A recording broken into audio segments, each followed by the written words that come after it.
គ្មានប្រេងនិងគ្មានលុយហូរចូលគុយបាទៀតទេគឺទៅទេសូននេះជាសំណេររបស់ប្រធានាធិបតីអាមេរិកលោកដូណាល់ត្រាំនៅក្នុងបណ្ដាញសង្គមផ្ទាល់ខ្លួនរបស់លោកដោយជំរុញឲ្យរបបដឹកនាំគុយបាទទួលយកសំណើកិច្ចព្រមព្រៀងដែលតាក់តែងដោយរដ្ឋអំណាចទីក្រុង Washington ប្រសិនបើគុយបាមិនចង់ស្ដាយក្រោយដោយអ្វីហួសពេលស្រោចស្រង់លែងបានក៏ប៉ុន្តែនៅថ្ងៃអាទិត្យទី11មករាប្រធានាធិបតីគុយបាលោកមីខែលយ៉ាសកាងណែលបានថ្លែងប្រតិកម្មឆ្លើយតបទៅលោកដូណាល់ត្រាំវិញថាគ្មាននរណាអាចមកបង្គាប់បញ្ជាឲ្យគុយបាធ្វើអ្វីស្រេចតែនឹងក្បាលចិត្តបានទេត្បិតគុយបាជាប្រទេសសេរីនិងឯករាជ្យនេះបើតាមសំណេររបស់លោកមីខែលយ៉ាសកាងណែលដោយបានពន្យល់នៅក្នុងប្រព័ន្ធបណ្ដាញសង្គម X ទៀតថាគុយបាមិនដែលគម្រាមកំហែងប្រទេសណាទេគឺសហរដ្ឋអាមេរិកទៅវិញទេដែលតែងតែគម្រាមកំហែងព្យាបាលគុយបាជាង66ឆ្នាំមកហើយប្រឈមមុខនឹងការចង់ផ្ដួលរំលំពីសហរដ្ឋអាមេរិកលោកមីខែលយ៉ាសកាងណែលបានពន្យល់ថានឹងតស៊ូការពារប្រទេសជាតិគុយបារហូតទៅដល់ដំណក់ឈាមចុងក្រោយបន្ទាប់ពីចាប់ខ្លួនប្រមុខរដ្ឋវេណេស៊ុយអេឡាលោកនីកូឡាម៉ាឌូរ៉ូនៅថ្ងៃទី3មករារួចមកប្រធានាធិបតីអាមេរិកលោកដូណាល់ត្រាំហាក់កំពុងតែអង្គុយលើអំនួតកាន់តែខ្ពស់លោកត្រាំបានគម្រាមបណ្ដាប្រទេសផ្សេងទៀតដូចជាកូឡុំប៊ីគុយបាអ៊ីរ៉ង់ហើយនិងកោះ Groenland របស់ដាណាម៉ាក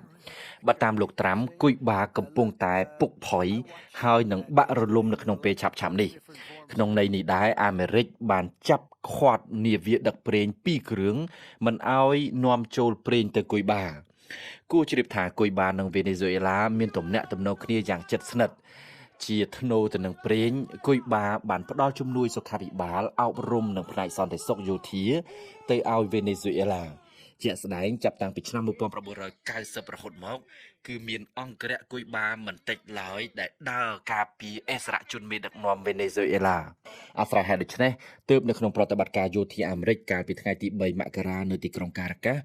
លោកដូណាល់ត្រាំបានប្រកាសថាទាហាននិងក្រុមរក្សាសន្តិសុខគុយបាច្រើនអ្នកបានស្លាប់បើតាមរដ្ឋធានីឡាហាវ៉ានិងក្រុងការ៉ាកាសដោយមិនរាប់ពីចំនួនអ្នករងគ្រោះមានទាហានគុយបាយ៉ាងហោច32នាក់និងយោធាវេណេស៊ុយអេឡា23នាក់ស្លាប់នៅក្នុងប្រតិបត្តិការវាយប្រហាររបស់ទ័ពអាមេរិកបន្ថែមពីពាក្យគម្រាមសហរដ្ឋអាមេរិកចង់សង្កត់កគុយបារឹងរិតតែខ្លាំងដោយពិចារណាលើកបន្ទប់មេដឹកនាំថ្មីនៅគុយបាអ្នកប្រើប្រាស់បណ្ដាញសង្គមអាមេរិកម្នាក់នៅក្នុងរដ្ឋកាលីហ្វ័រញ៉ាបានបញ្ចេញយោបល់ទៅកាន់លោកដូណាល់ត្រាំថាគួរតែឲ្យលោកម៉ាកូរូប៊ីយ៉ូធ្វើជាប្រធានាធិបតីគុយបា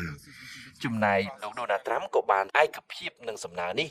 ដោយអះអាងថាពិតជាល្អណាស់ត្បិតថារដ្ឋមន្ត្រីការបរទេសអាមេរិកលោកម៉ាកូរូប៊ីយ៉ូមានដើមកំណើតជាជនជាតិគុយបាប្រសូតនៅក្នុងឆ្នាំ1971នៅទីក្រុងមីយ៉ាមីក្នុងរដ្ឋ Florida លោកម៉ាកូរូប៊ីយ៉ូមានឪពុកម្ដាយជាអតីតជនអន្តោប្រវេសន៍គុយបាដែលភៀសខ្លួនទៅរស់នៅសហរដ្ឋអាមេរិកដើម្បីសម្រេចគោលបំណងកសាងជីវិតរុងរឿង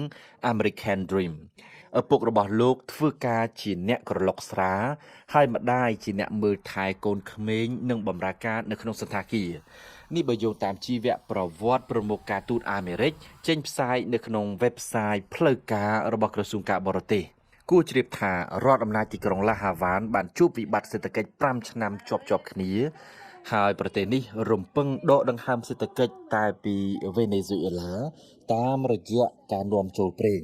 ក្នុងមួយថ្ងៃគុយបានាំចូលប្រេងពីវេណេស៊ុយអេឡាក្នុងចំនួន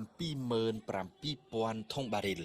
បន្ទាប់ពីប្រតិបត្តិការវាយប្រហារនិងចាប់ខ្លួនប្រធានាធិបតីវេណេស៊ុយអេឡាមួយសប្តាហ៍មកនេះ